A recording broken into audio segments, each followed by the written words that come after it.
I'm always excited when I get to lead a video off like this, because when I lead on a video like this, it means that we're about to like fall completely flat on our face. And by that, I mean this deck that we're going to kick off with this morning, I think, is one of the better decks in Pioneer right now. We are playing 8 copies of Llanowar Elves in our deck. So 8 1-mana accelerants into lots of good 3-drops into Great Henge and Ghalta. They've got some Samut here, which gives our other creatures haste. So this card works very well with Ghalta. One thing that I think is probably going to be worth thinking about in this deck is if the green splash or if the red splash is worthwhile. Klothys seems like a powerful addition, but I'm not certain that Samut is necessarily better than the Formidable Sarkhan, which gives something haste at the start of each combat if you're formidable. So I think this archetype in general is very good. I'm not 100% sure about the red splash in this particular build. Let's dive in and play some matches, and we can give some more thoughts on it after we get a little bit of experience. The deck doesn't do anything with Nykthos. In fact, the original submission had Castle Garenbrigs in the mana base, and I think Castle Garenbrig in the mana base is just not worth the potential tempo loss. Like, not only does my deck have triple green cards in it, but like, we're really not ramping into anything meaningful. Like, in the event that we have a bunch of green devotion, that probably means we have a lot of creature power in play, so we can play Ghalta or Great Henge with that. So like, the only things that we would like benefit from having a bunch of mana for, if we have a bunch of mana with the Nykthos, we're like going to be able to cast these things anyways, because they'll be cheaper. Yeah, but like, those are games you're winning anyways, Navier. Which it's like textbook definition of a win more card. So like, if you have Great Henge and you have a bunch of creatures, you're winning that game. Might take you an extra turn or two, but like, people aren't powering through that.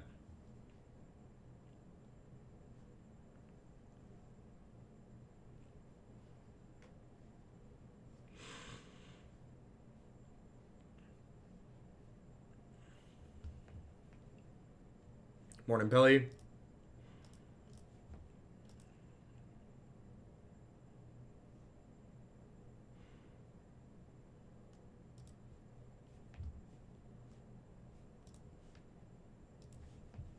Hey, Rexbox.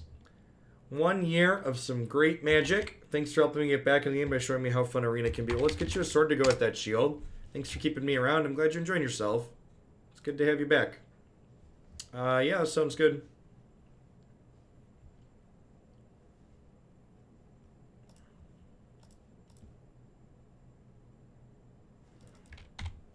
Turn 1 Elf, turn 2 Yorvo, turn 3 Klothys.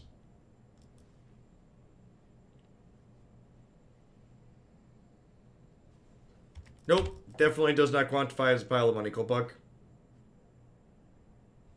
I've come here to say that Magic is an extremely skillful game, and top skill is ripping the right balance of lands and spells and also getting the turn 1 dork. You're not wrong.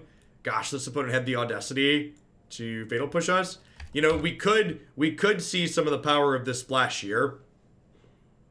If they don't put us on a real clock and they don't have another Thoughtseize here, Klothys is going to be a card that they probably have a really hard time taking off the table. That's just going to sit here and Sulfuric Vortex them, basically. So, this card, at the beginning of each pre-combat main phase, it basically deals them 2 and gains us 2. And unless they're Esper and not Grixis or Blue-Black, they probably can't take this Indestructible God off the table.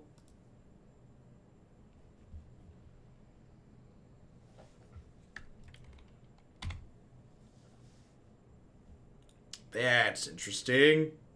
Hey, MB, thanks for the tip. I appreciate it. For Pioneer, Grixis Bolas. Sounds good, sounds good. I think it's look at the top X cards of their deck, put one on the top, put the rest on the bottom. We are going to prioritize exiling cards out of their bitten because they're probably a dig through time deck.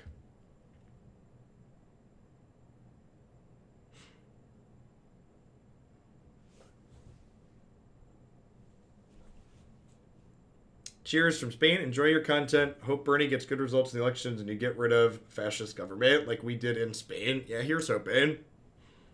Thanks for the 10 months set. Welcome back.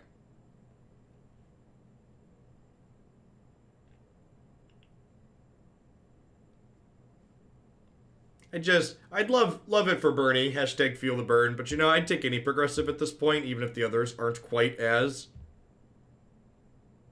pure or as, whatever you want to say, as Bernie. Warren, Yang, just, you know, someone that's going to, like, prioritize healthcare.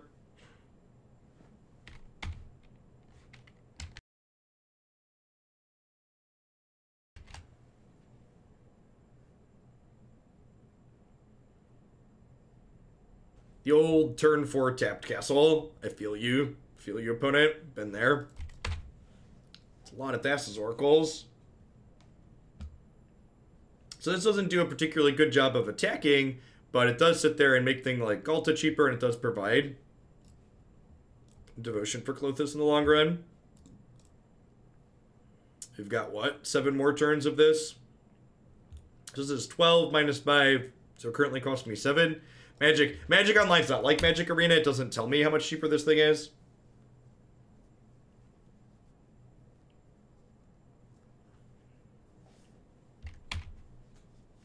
$2,000 a month on student loans. Good golly. That is more than my mortgage.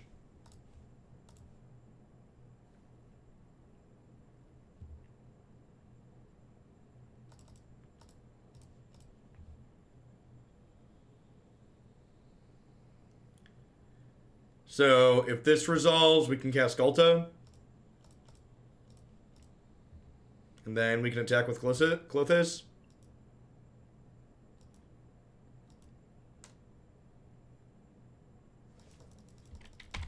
Okay, so they're going to get to jump block Klothys here. Now, thankfully, the sweepers that black has access to in this format, there's no damnation. So they could be playing something like Crux of Fate, but most of these black decks play Languish or Ritual of Soot, neither of which are particularly effective against the entirety of our board.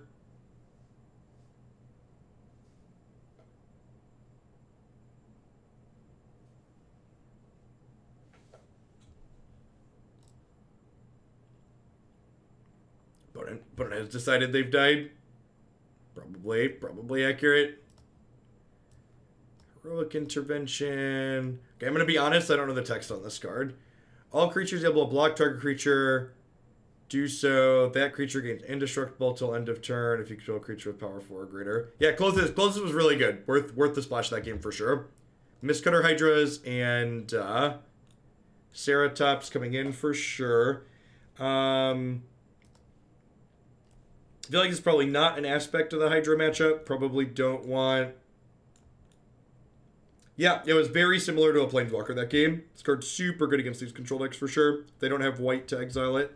It's probably a Heroic Intervention matchup. I imagine they're going to have spot removal and stuff like that. Now the question is, what do I want to cut here? Burning-Tree Emissary is kind of an individually low power level card.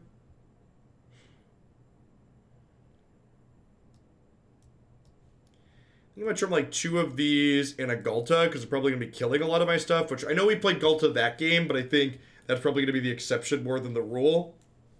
Yeah, if they're going to have more removal, Ghalta probably becomes worse. And like a Great Henge is better than Ghalta if I can keep something in play, because Great Henge generates me card advantage. Maybe I even want to trim 2 and like keep 3 Burning-Tree Emissaries. I could see that. Samut gives haste. Haste Ghalta is pretty good. Cast Inverter. What does Inverter do? Is the opponent's deck something someone's running, like a thing that's running around?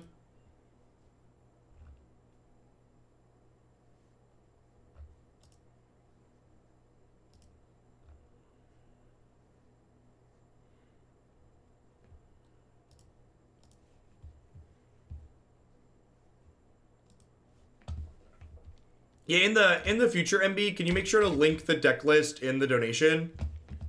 It helps me stay organized because I update the queue after the stream.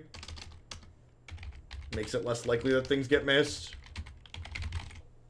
I've got it noted down though. Easy mulligan here, right? Just no second land. This seems great.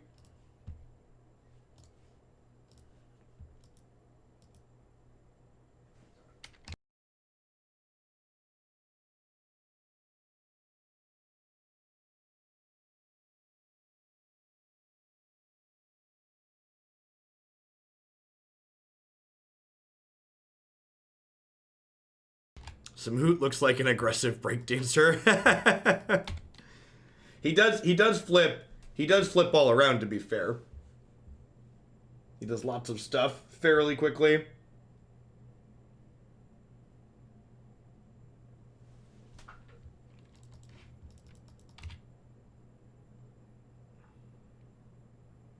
Do you have a link to what they're playing, Foxicon?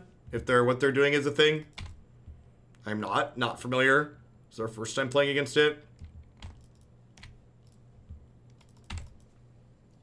It's so wild to me that, like, wild, sad, whatever you want to say, that, like, we had 3 Mythic Championships while Eldraine Standard was a thing, and, like, now Theros Standard is here that, like, seems great, and, like, the next event is Pioneer. It's like, I actually, like, would care about a Standard event, and, like, there's no Standard. Just like, I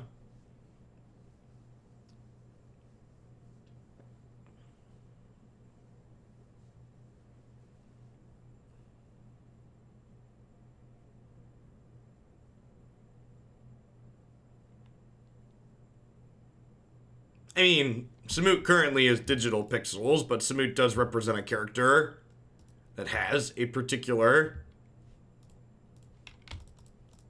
gender identity, persona, and all the other things that go with being a character. Fingers crossed, no rituals at next turn.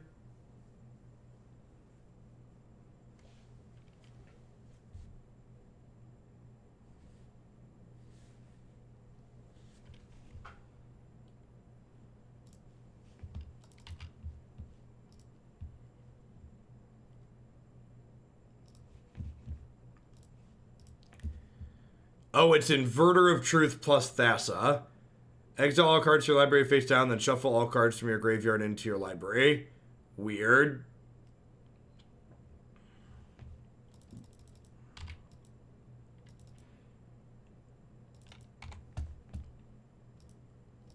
Yeah, what is Vaynefer? Vaynefer can't be too expensive in paper, I imagine.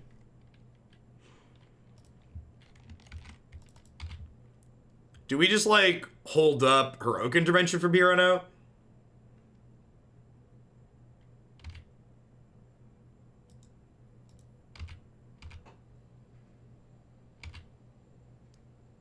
I mean, they frequently do events on Easter weekend. Fun fact, my first SCG Open top 8 was in Des Moines, Iowa on Easter weekend. That event was pretty small, believe it or not.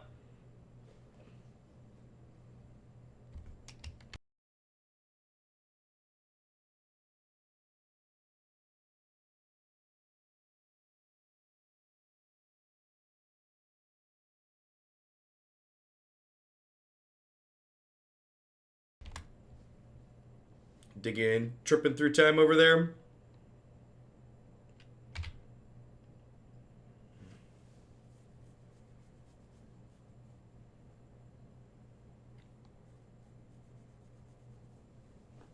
Whenever we play a deck like this, it's just like, oh, it's like when we played the Green Devotion deck. It's like, oh, this is how the other half lives, huh? Just like, put my big thing into play, attack you, just like Magic on Cruise Control.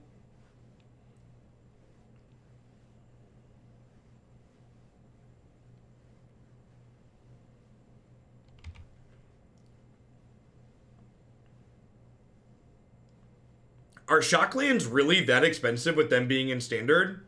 Usually Shocklands are less expensive when they're in Standard. But I suppose the Standard legal sets they were in were printed almost a year ago at this point.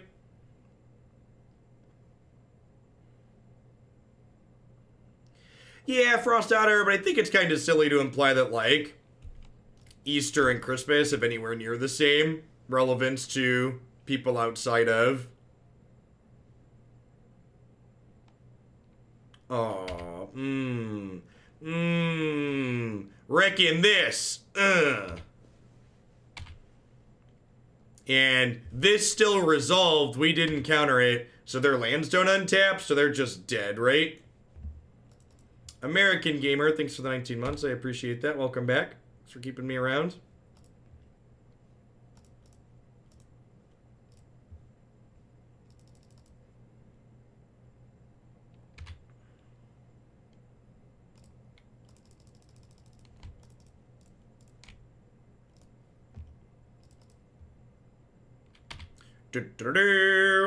Haste can't be countered. Protection from blue. You know. No big deal. Hit you to chew, pass the turn, your land zone untap. Nice Bantus.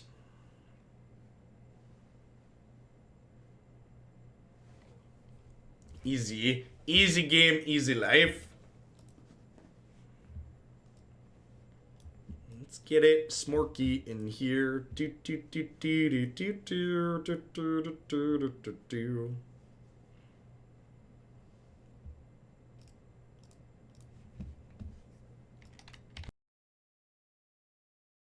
Yeah, I started a little bit late this morning.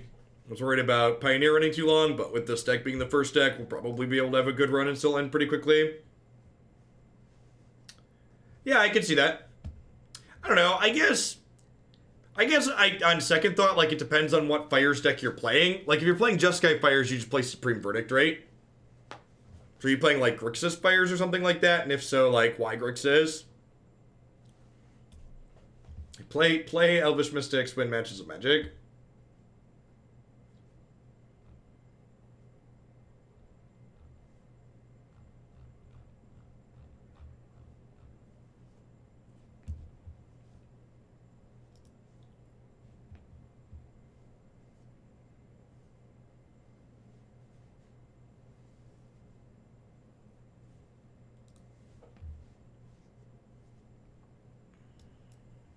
Grix are for kids. Alright,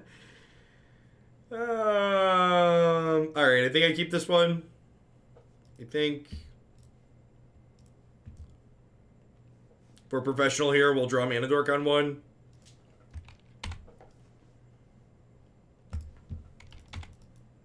I love Grixis and play it even when it's bad. Well, it's always bad, right? In fact, the only time in recent memory Grixis wasn't a meme was when Grixis got to play Deathrite Shaman in Legacy.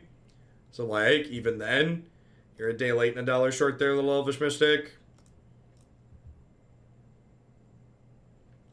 So I play Grixis then, yep. Is Grixis the new Simic? I think Grixis might be the new Simic, chat. Nah, Legacy Storm plays Veil of Summer to be good now.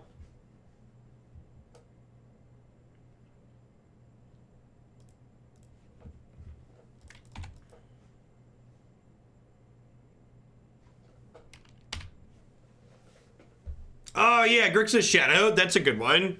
Grixis Shadow's a real thing in Modern. It's a good combo deck.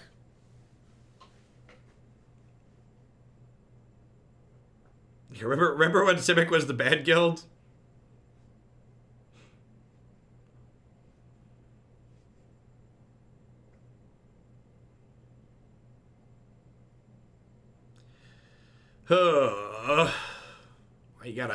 Why you gotta do my elf dirty like that? What did my little elf ever do to you?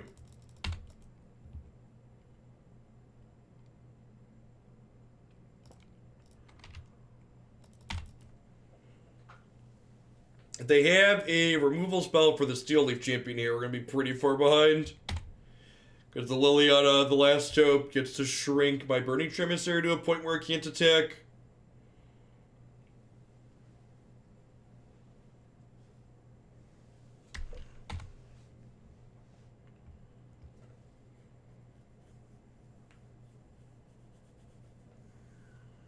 Yeah.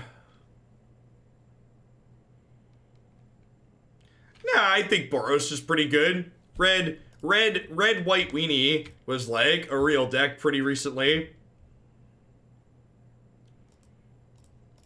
Red white weenie was it won a Pro Tour like in the last year, right? And there's Feather. Like, you could say red white is like very pigeonholed into like what it's supposed to be doing, but it's definitely not bad. Is Mardu ever good? Yeah, we had Mardu Pyromancer was a thing for a long while.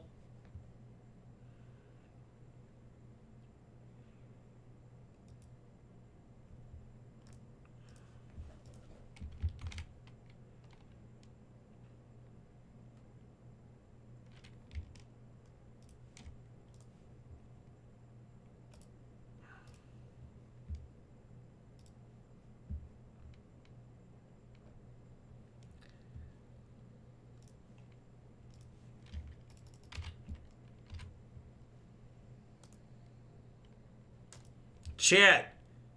Something that'll be fun to track over the next couple of weeks or months is, so Legend of Runeterra hit open beta today, and while I don't plan to play it, it's relevant industry-related news, and Magic on Twitch currently has 6,000 people watching it, while Runeterra has 33,000 people watching it, but I just don't understand why Magic doesn't have more.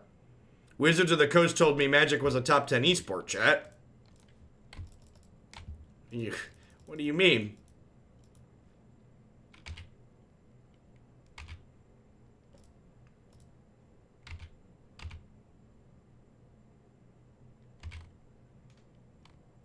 I've watched like very minimal amounts, not really enough to have a super informed opinion on it.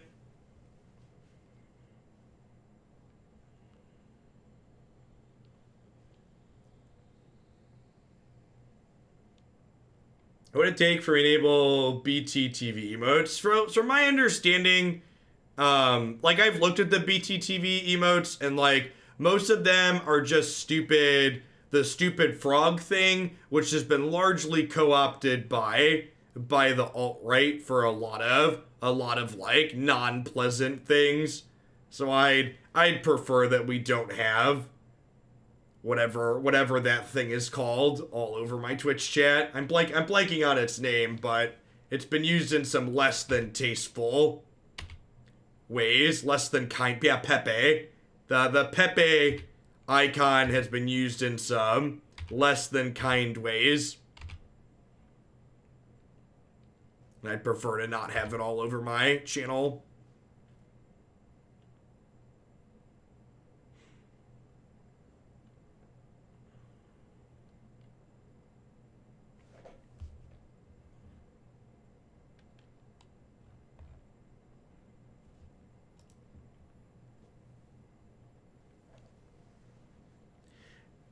Now, a list I did see we made it on for Magic is Magic did make it on the list of one of the highest prize monies paid out in 2019 for related to esports, so they did spew enough to get on that list. That's super unfortunate. Great Henge resolving was one of the ways we could stay in this game.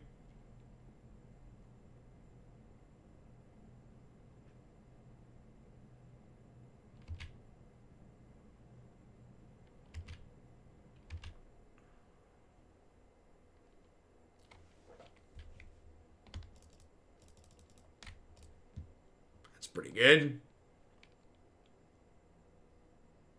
So if I attack them with everything, this is double strikes. This is 6, 11, 12, 13, 14, 15. So they'd have to trade. I think I'm attacking them with these. And I'm attacking Liliana with these.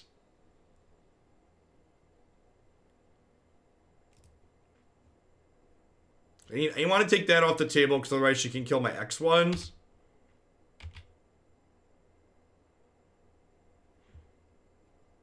Socio Penguin, thank you for the generous tier 2. Bump the Calyx, build around for Pioneer, I assume.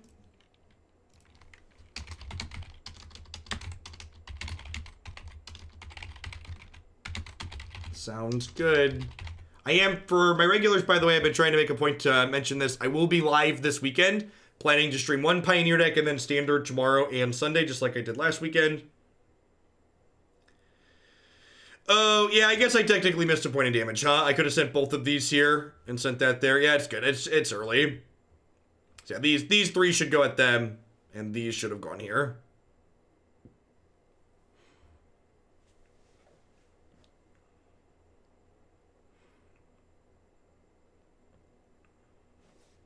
Because then they couldn't block this and take less damage. Because now if they kill this 1/1, my Lovestruck Beast can't attack.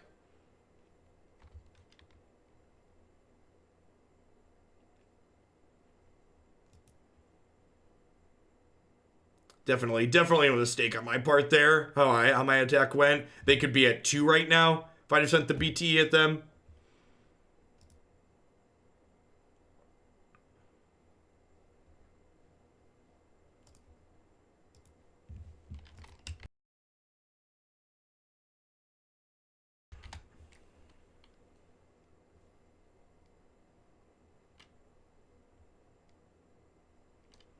So this attack has to mean Fatal Push, right? But I should block because otherwise they just Fatal Push my human and then the Lovestruck Beast can't attack anyways, so might as well block.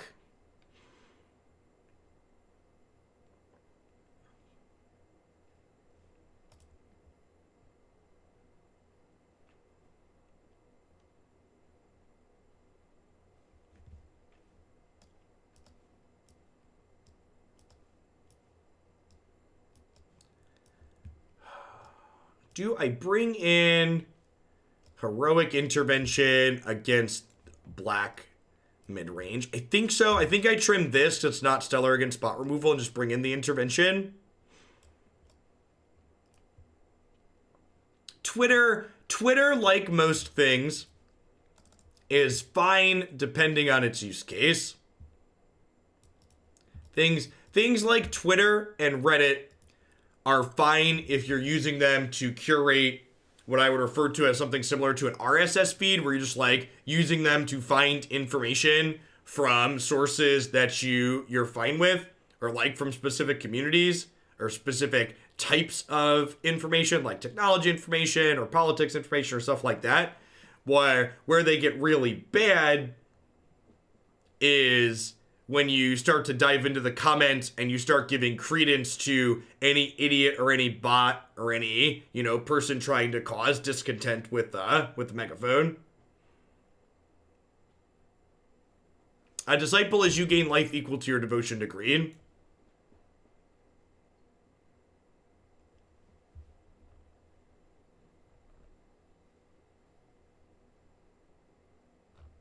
I mean, if you actually follow Saffron Olive, you'll know that he's tweeted lots of negative stuff about the London Mulligan. It's not just been a one-off.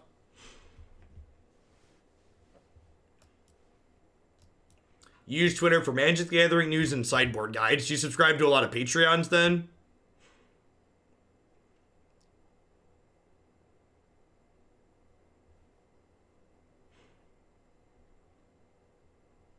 You disagree with me on half my Magic takes? Have a timeout.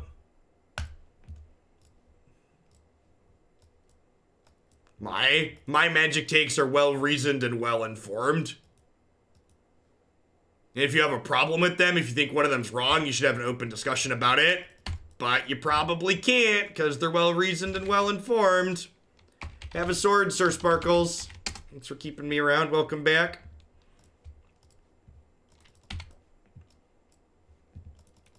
Those are my, that's one of the most awkward things about social media. I don't know what it is about people where like, I don't know what it is about social media where like, there's this culture where people think what they're saying has more credence if they prefix it with, I always hate Jeff, or I hate most of what Jeff says. And then they say, but this is spot on. It's like, how is being a dick before you say you agree with the point I'm making, how is that helpful? It's not, right? Like, Last Bridge Burner, thanks for the Prime support. I appreciate you sending that back this way again this month. Lead on Yorvo here because he gets bigger whenever another green creature enters play.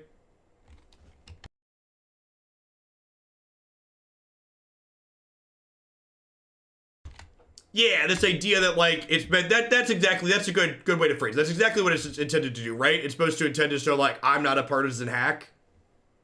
You're not a partisan hack, you're just a hack in general, right?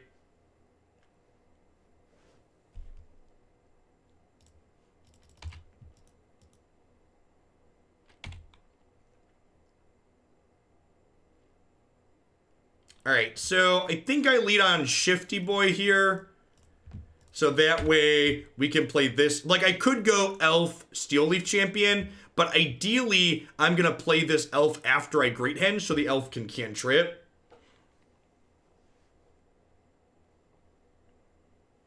Yeah, that's correct, Drunk Owl. We're playing the more expensive one because our deck tends to have plenty of mana and we would like the bigger body.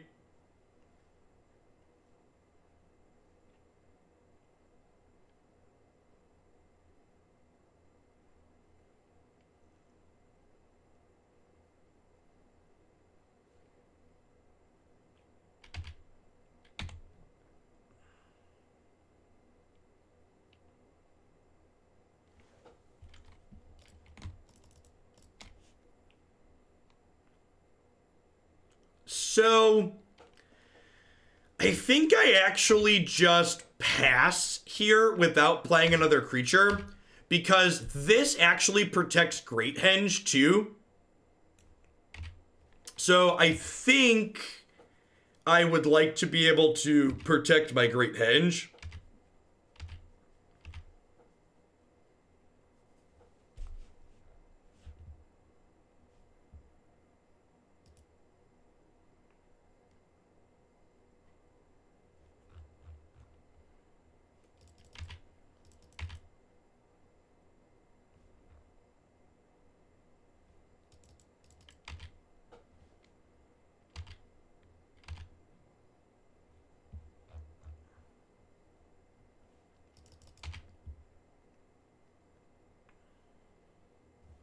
Okay.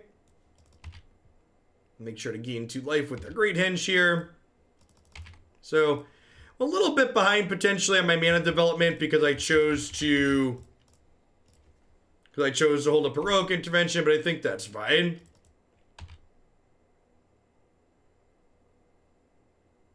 Do I want to continue holding up Heroic Intervention? I think so. I think especially with like as long as the Henge is in play, I'm going to be pretty far ahead here. I assume you saw the creator program. Okay, so I saw the creator program and I skimmed it. Can you tell me how the creator program is exploitative? I think the creator program sounds kind of like a waste of development dollars. I think they should take that $1 million or whatever they plan to spend out and invest it back into making a Magic Arena a functional piece of software. Hey, chat, you know what we should pitch? We should pitch for the Magic Creator Program a Magic Arena client that doesn't need to be restarted every 90 minutes. Do you think they would buy that? I feel like that might sell. You think that there's a chance that that's something they'd be interested in funding?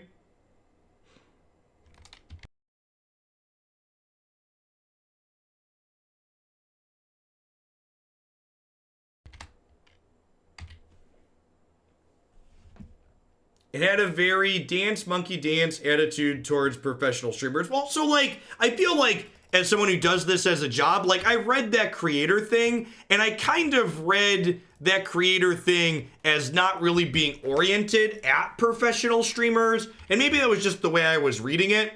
But I kind of felt like looking at that like the intention of that was supposed to be targeted towards, new people, and maybe I guess they did list bigger productions, but I kind of saw that what they were doing there as they're trying to get new people into content creation, maybe don't have the funds to do it as of right now.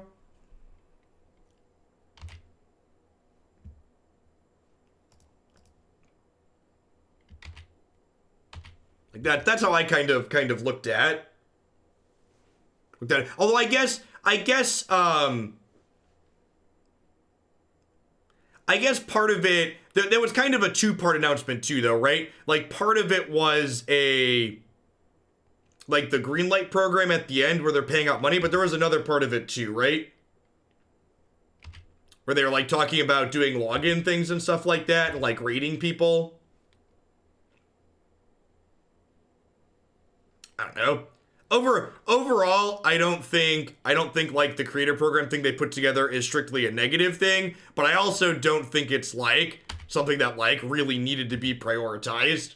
It feels, hey, Team Darkwater, thanks for the 14 months, welcome back. It feels to me like another clean example of Wizards putting the cart before the horse, so to speak.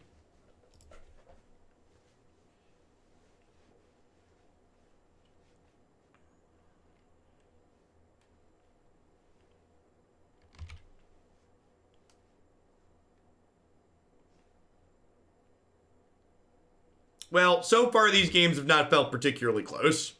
The matches we've played with this deck. So far, it's just been us running our opponents out.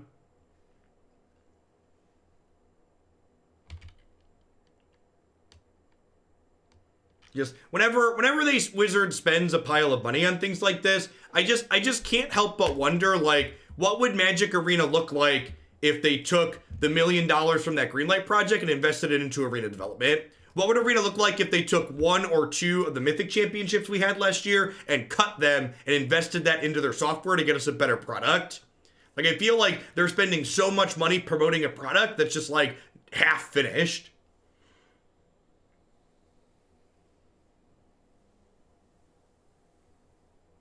One might tell you to stream for 12 hours straight. I mean, that's something people are doing anyways, Bill Nye the Zombie Guy.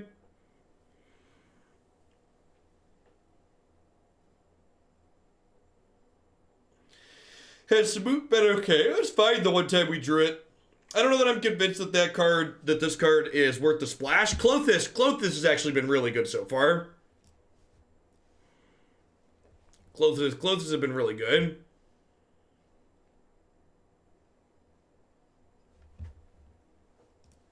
Yeah, some of those are good community building things. Like, as a whole, I don't think what they're suggesting is bad. I just think the second part especially is like, why are they dumping this money into this when they need to dump more money into their actual product?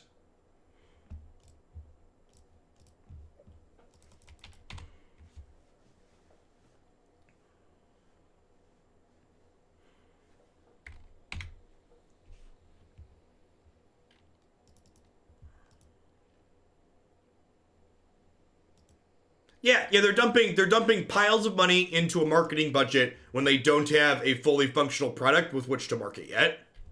Is that a good draw? I feel like that was a good draw.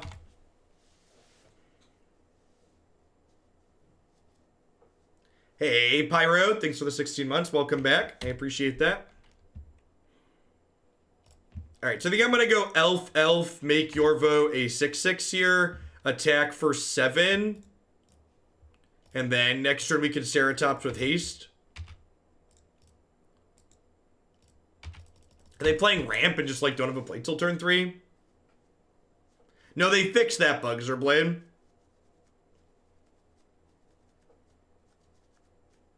So they're dead next turn. So it's going to attack for 7. This is going to attack for 5. This is going to attack for 1. It's 13.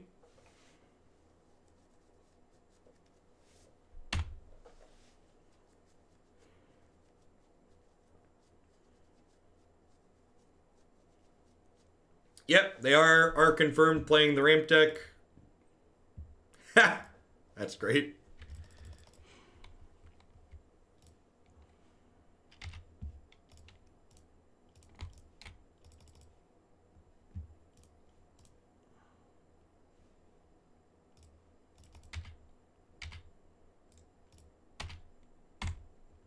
Smush.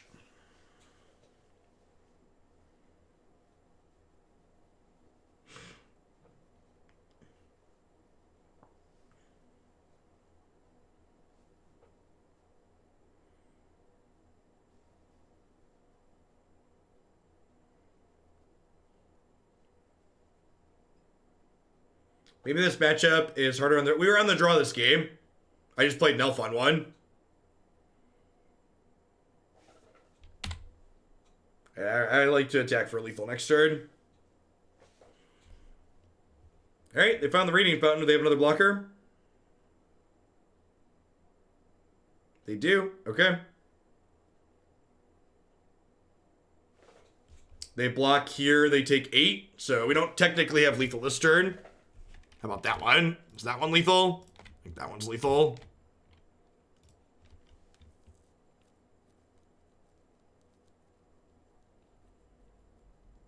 Is it? No, it's actually not lethal, right? Because they go block, block. This doesn't have trample.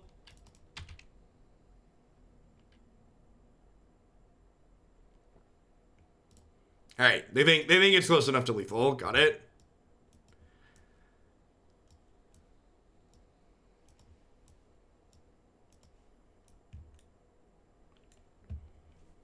I think I want to click submit.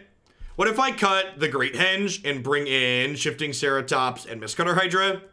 Is that unreasonable? Because like this card is not what this matchup's about for us, right? Like this is not an effect that's going to be useful.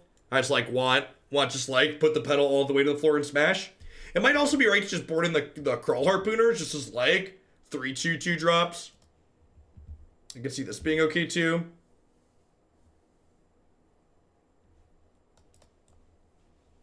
Let's do that. So the Hydras.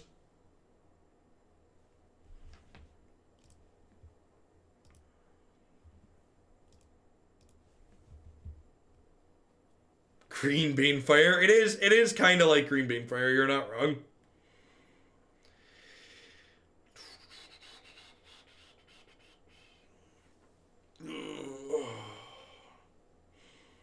Don't mind me. I'll just be over here smarking. Smarking. Keep. Turn one elf. Keep.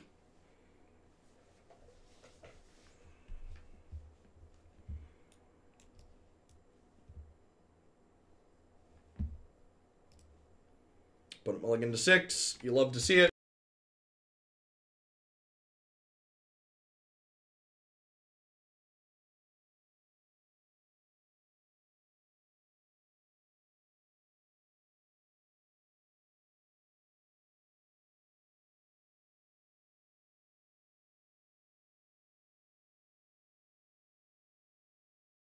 This opponent has the audacity to also play a turn 1 double land. Come on now. It's not okay.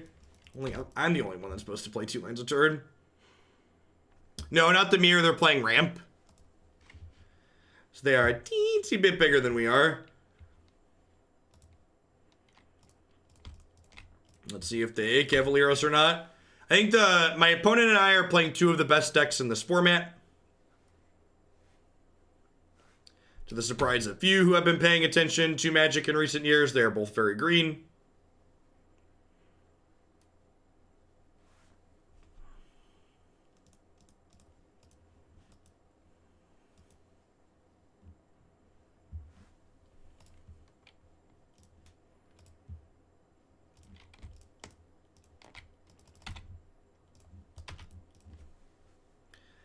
So this makes 2 colorless. This makes 2 for creatures. They have 2, 3, 4, 5, 6, 7. They can make 8 mana next turn for a creature. Yeah, I agree, Lord Aaron. I think decks like these being some of the best decks in this format makes for pretty dry gameplay overall. These decks are very much just about like how you mulligan, how you sideboard, and how you build your deck are the most important decisions. The actual in-game choices that you make tend to be kind of few and far between.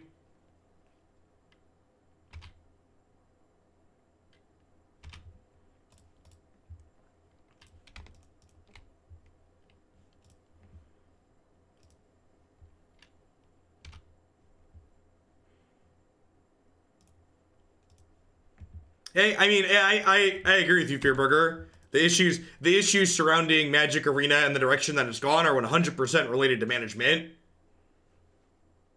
If you read Glassdoor reviews of Wizards of the Coast, you'll see they have tons of management issues as a company. I would like to attack for lethal. Wonder if they have actual factual fog. They could have actual factual fog. Nope. So this is the easiest League of Magic I've played in a long time.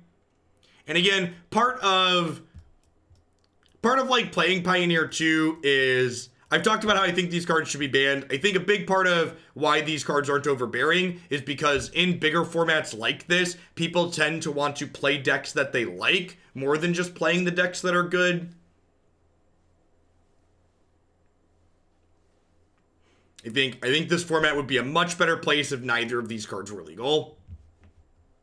People often, when I bring that up, talk about, well, what if we ban just one of them? That just makes the games higher variance. It doesn't make them better.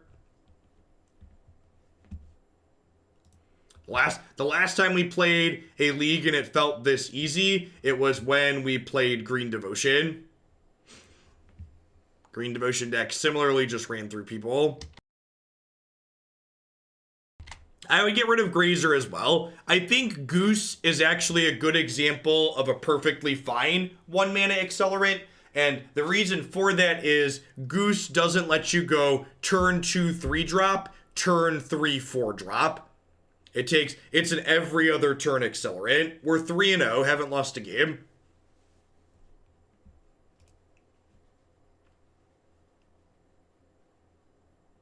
Yeah, when Oko was still legal, I would argue Goose probably needed to go too, but without Oko no longer having that ability to go, you know, no longer having the ability to go 1, 3, 4, I think changes the dynamic.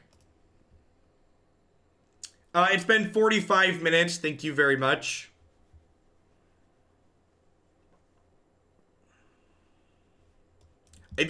I think banning one of these elves as opposed to banning both of them would be very similar to restricting a card as opposed to just banning it. And there's a reason why we don't restrict cards outside of Vintage.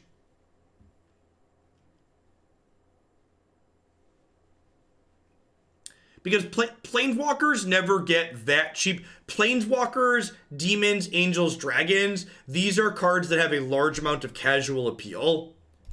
So you have to remember that outside of just the competitive Magic market, there's a much larger casual Magic market.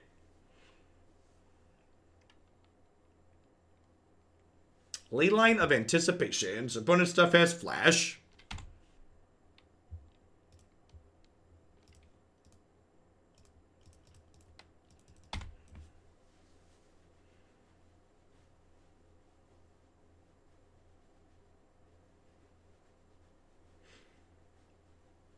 Is Days Undoing legal? It is. We've played Days Undoing. So this is 5. This currently costs me 7. So we'll go Elvish Mystic, Smash. We did beat the ramp deck. We 2-0'd them.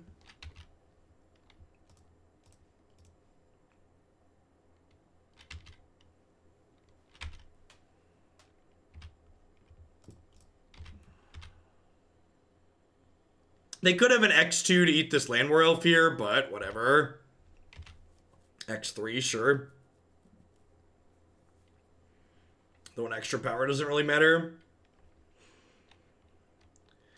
It would go down some. I mean, $20 is way down. The card was like almost $100 at one point, right?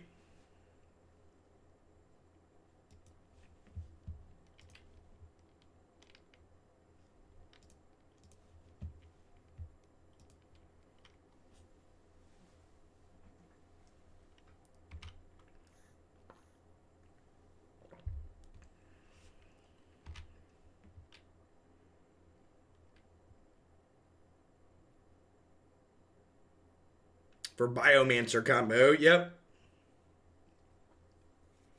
Hopefully we'll get to that this weekend. We're going to play a ton of Standard this weekend, ideally.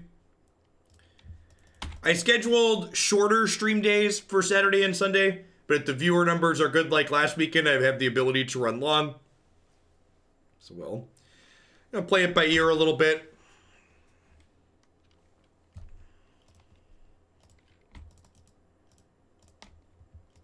Spell Queller this one.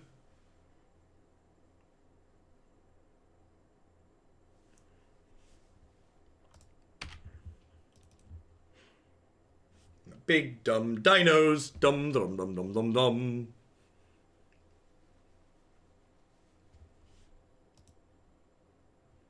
As a heads up, Invictius, only tier 2 and tier 3 subscribers get to bump things in the queue. As always, all the details on how my deck queue works can be found here on my website. Flash in Thassa while it's a creature. Pretty good. Indestructible, so my 8/8 just bounces off of it here. Might have someone actually putting up a fight for the first time. First 3 matches were really, really clean and easy.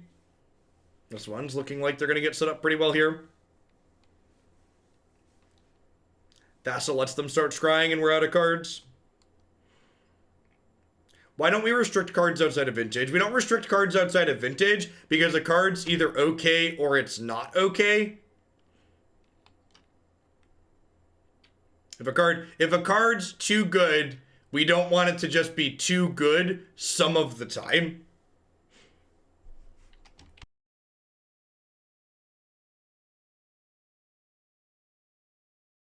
And that doesn't even get into the logistics of explaining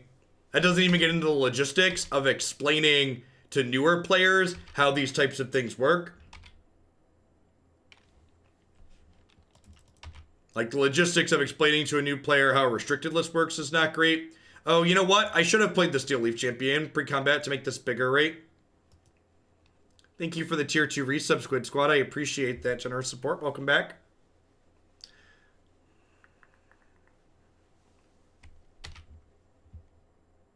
Correct, yes. The explicit purpose of Vintage is to play with lots of different cards.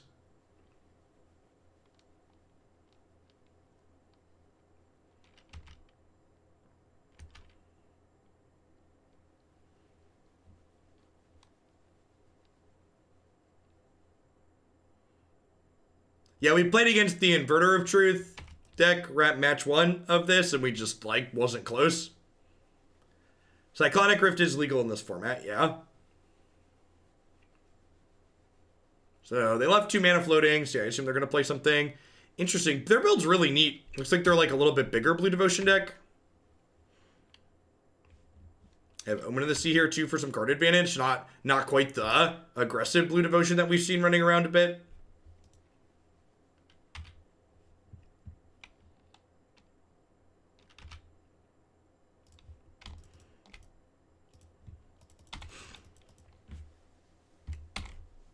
Gosh, are we dead from here? I feel like we're probably dead from here, huh?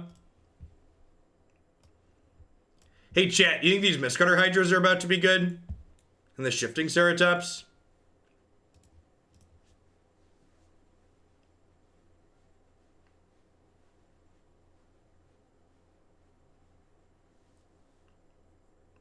Yeah, you get priority during their second main phase, Nyreed. If you're used to playing Magic on Magic Arena, you have to click on their second main phase to get priority there. So Arena automatically skips over that priority because generally speaking, players don't need priority there in most games. So on Arena, you need to click to set a stop on their second main, just like you need to click to set a stop at their upkeep. If you have effects that you want to do there.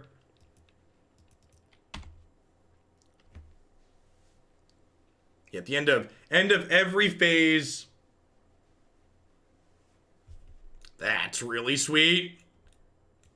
So that gives infinite devotion. They look at the top 4. Witching Well. All right, I'm gonna go ahead and concede here. We're pretty good at this point. Let's get our 2 Mistcutters and a Shifting Ceratops in here. I think this is a matchup where we can't afford to go long. We need to run them down. So I'm going to cut these Great Henges and click submit.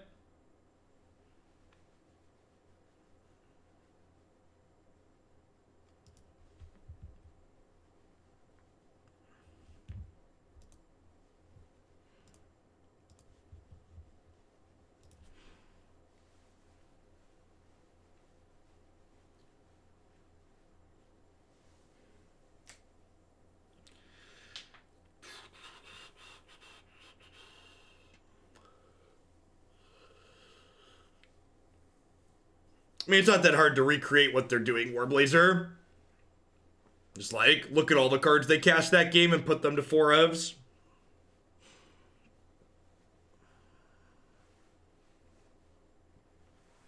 There's been a lot of different iterations of Mono Blue Devotion going around. This format's still very new. Like, people keep asking, like, what's good, what's bad in this format. A lot of it's still waiting to be explored.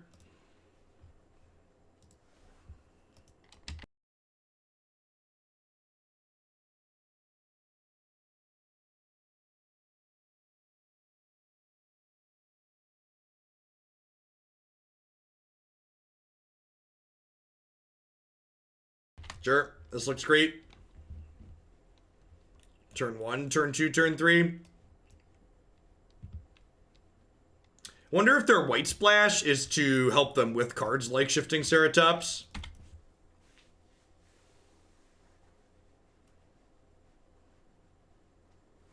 This is the Brewers format. I don't like statements like that because I think statements like that show ignorance of like how Magic works. Like, new formats are always Brewers formats. There's nothing explicit about Pioneer that makes it any more of a Brewers format than any of those other ones, generically speaking.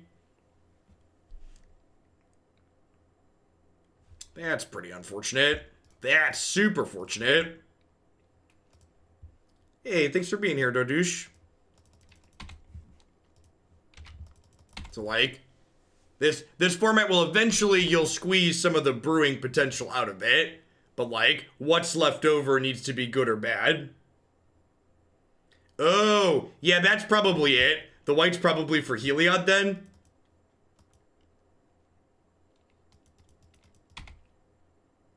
Like, new formats are always interesting. It's just like, people often like to extrapolate with incomplete data and say, like, they're enjoying the new format because they enjoy brewing, when in reality, they don't know if they're going to actually like what the format's going to eventually end up being.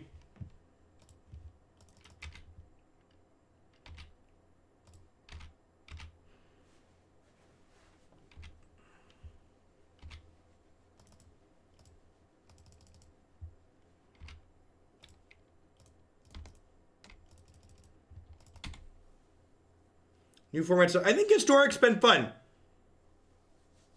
I think Historic was better before they suspended a bunch of cards, but it's still been fine. It's been good because it's a new format. I think my statement holds true there.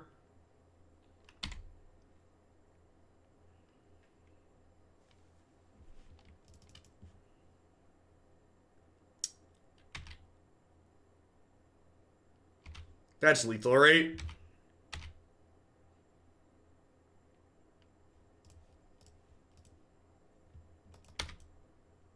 All right, excellent.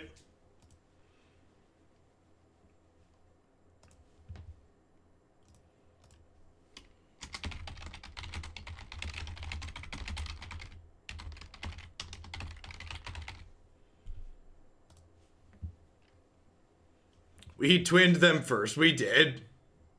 Twinning! Aspect of Hydra decent. One mana, deal 5. Not bad. Red players everywhere salivating at the idea.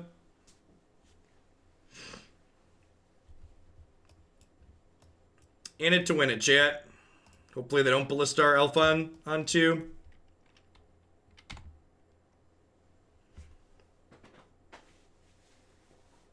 So green has the best bird spells too now. Yeah, of course.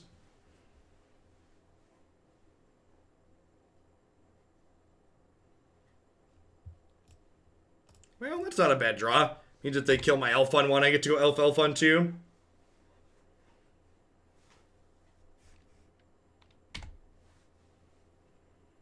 Okay, so do I Steel Leaf Champion here, or do I elf so I can Ceratops? Probably just Steel Leaf, huh? And hopefully we run some lands off. We get to play Ceratops on 3 anyways. Perfect. Thunderous Wrath, yeah.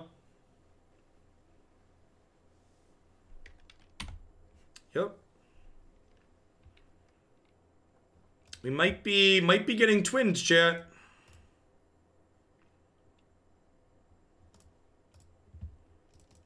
They can't go till 5 though, right? So even if they play Walking Ballista next turn, they need one more turn.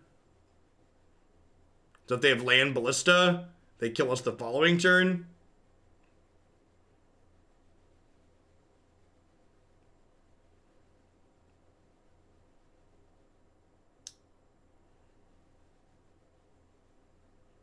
Yeah, they're dead. They're dead very quickly here, so they need their combo. If they have the combo, we don't have anything to stop it. Just gonna get Splinter Twinned.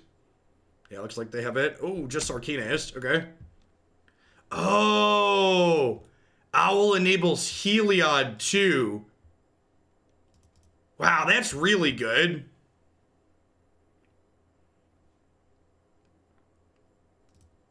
That's why they're playing that. And this finds both halves of the combo, right?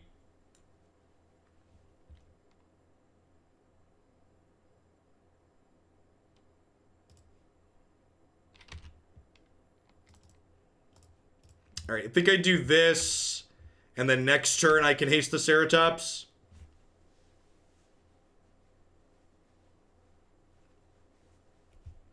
It's a 3/3 flyer. Then when it comes into play, you look at the top 4 cards of your library and take an artifact or enchantment from among them and put them into your hand. And it's just 4 blue and 4 white devotion.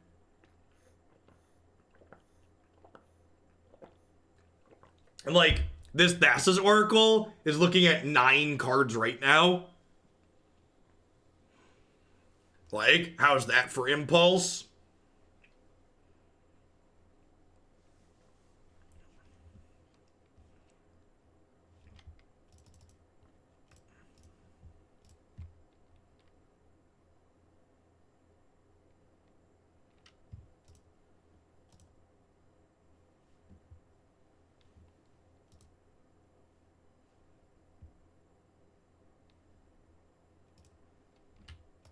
Yeah, their build seems super sweet.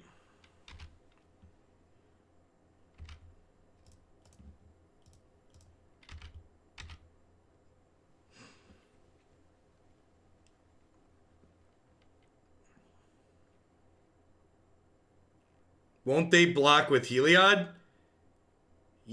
Yeah, but I'm attacking with everything. So Heliod's gonna block something. I don't win this game by not attacking.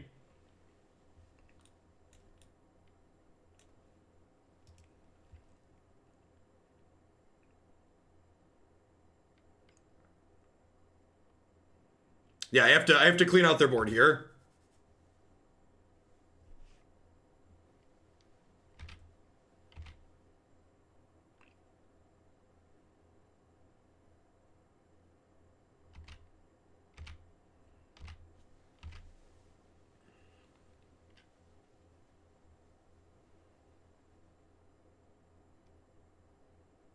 They have Walking Ballista and we're dead.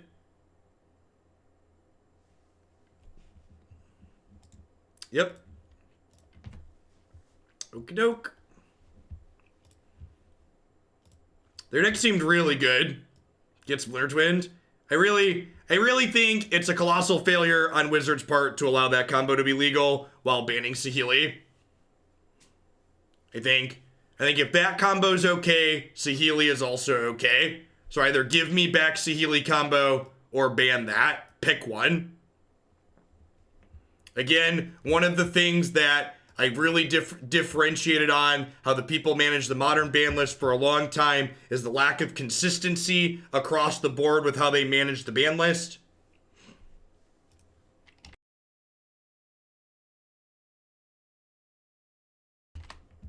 Think their management of ban lists in Magic formats, they don't. The things they decide are okay and the things they decide are not okay lack consistency. Consistently lack consistency.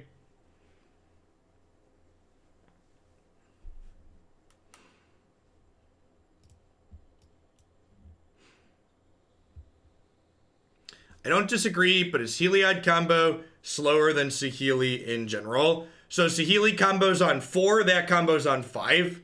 You can accelerate them both a turn with a Mana Dork. Here's the thing though. The Saheeli combo requires 3 different colors of mana, and the cards are individually weaker than Walking Ballista and Heliod are. You could argue Heliod's not that strong from an individual power level, but Walking Ballista is a far more constructed playable card than Saheeli or Felidar Guardian, and those things matter.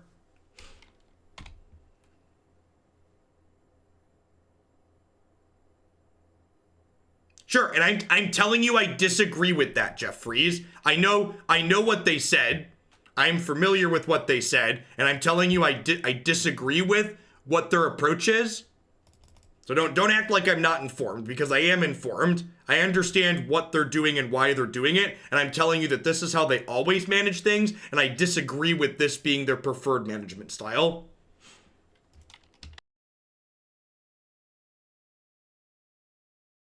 Yes, Heliod is much harder to take off the table than either of the Saheeli cat pieces. So I agree, there's a lot of nuance to discussion, but at the end of the day, they're both 2-card infinite combos that are both very playable, and this new one's more splashable. Like, that last deck's a great example of just how splashable it is, right?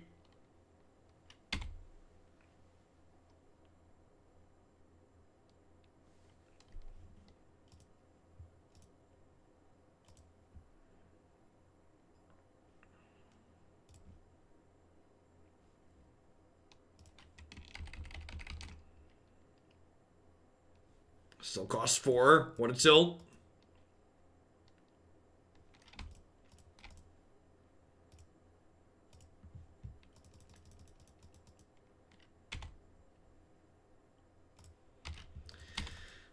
Maybe I'm just supposed to play Elf plus Lovestruck Beast there. Because, like, if they kill my 1/1 here, I can't Ghalta and Elf next turn. I think the people who are saying the only reason they didn't preemptively ban because they're trying to sell packs, I think that's attributing to malice, that which is adequately explained by other things. I think it's definitely a philosophical difference between how I would manage things and how they choose to manage things.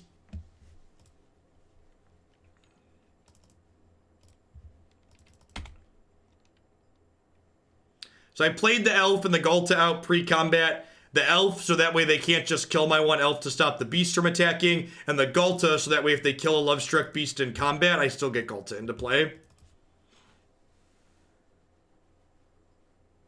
Noted Goofy Hat Matt. That'll get added after we're done streaming today.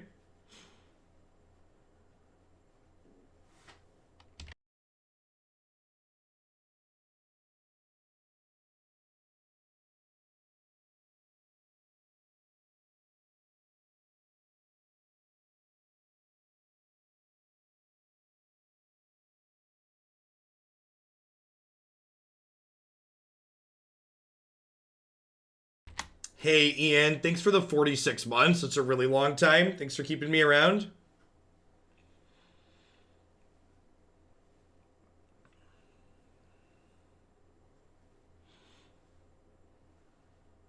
So I assume there's going to be a God's Willing or something here.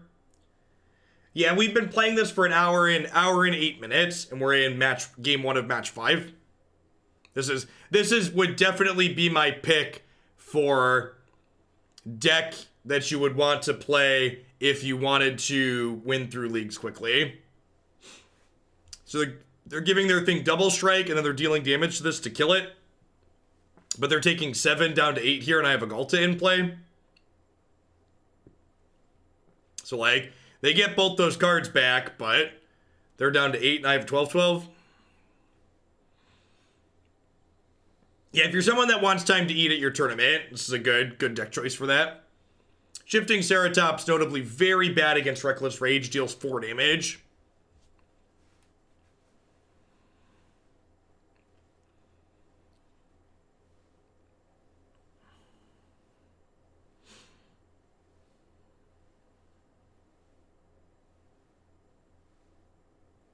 Hey, Pizza, thanks for the very generous tier 3. It's pretty slushy down here, too. The streets in my neighborhood were kind of iced over a little bit, but the main roads were fine when I took Declan to daycare this morning.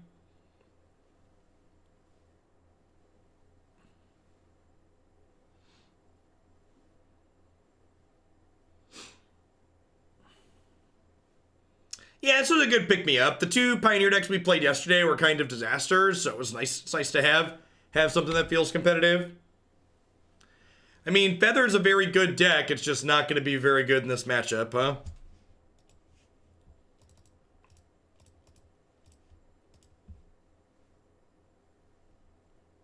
Well, at least not from this position. I don't know how this matchup goes in general, but from this position, they're pretty far behind. So they can, whatever this, Reckless Rage this, but they got to deal with the rest of my board too, which they're going to have a hard time with. All right, this is definitely a Domri's ambush matchup. Shifting Ceratops out, having a 4-drop that dies to Reckless Rage kind of sucks. Aspect can protect our things, which sounds appealing. Kraul Harpooner. Is that good enough? That we're frequently, I guess it can spear. I guess it can kill it through if they don't have God's Willing, if they've killed one of our things.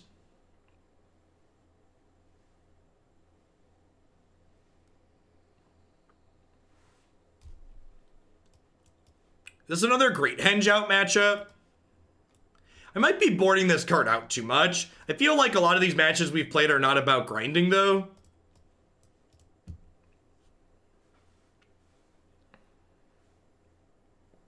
I blame you. I started writing a message about bannings, and I tried to make it as reasonable as possible, and I realized I couldn't. I didn't send it.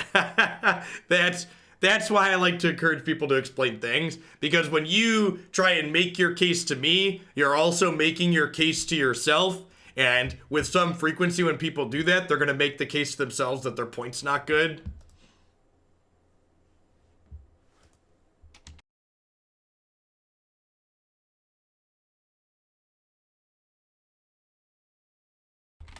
Yeah, I mean, like, cards like Llanowar Elves make the format about tempo, right? Like, this is a card that's, like, not individually powerful, but it lets us get under them by gaining mana advantage, right?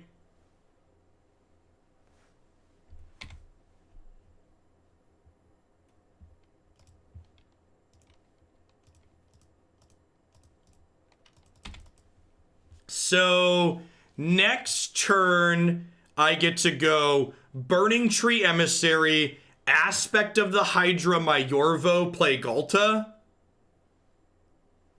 Is that math checks out, right?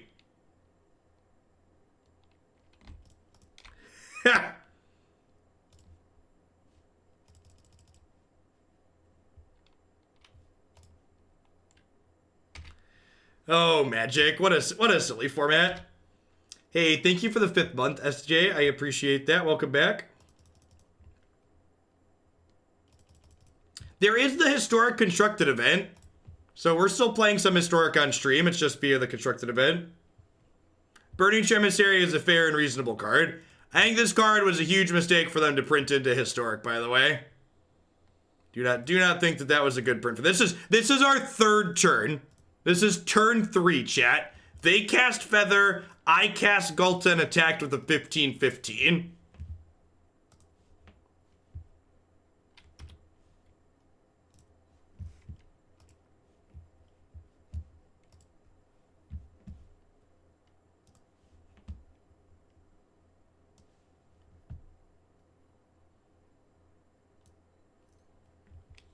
No, we 4-1'd. We got beat by a really sweet Devotion deck. I'm gonna tweet a screenshot of this.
So, talking about this deck.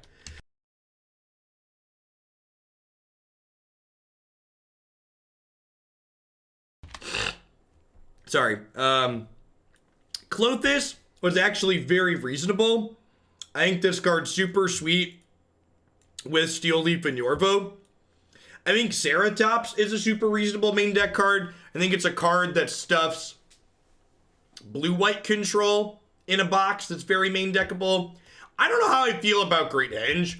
Like, I boarded it out a lot. I think there's definitely matchups in this format where it's good, but I almost feel like I don't want this to be a main deck card in this archetype. I feel like I want, like, 2 in the board, and I'd rather just, like, have more smash in the main deck, if that makes sense. Like, maybe get up to the full 4 Ceratops and, like, play another Aspect of the Hydra here.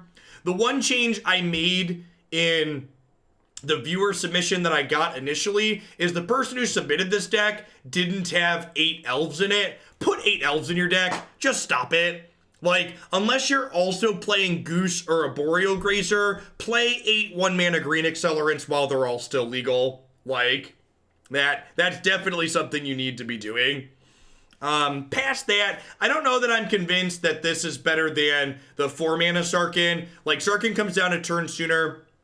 and only hits for 1 less point of damage, and it also gives Ghalta haste. So I feel like the odds of not being able to cast this consistently are probably make it worse. So I don't know. The green Stompy archetype in general is very good. Not 100% sold on the red splash overall, though.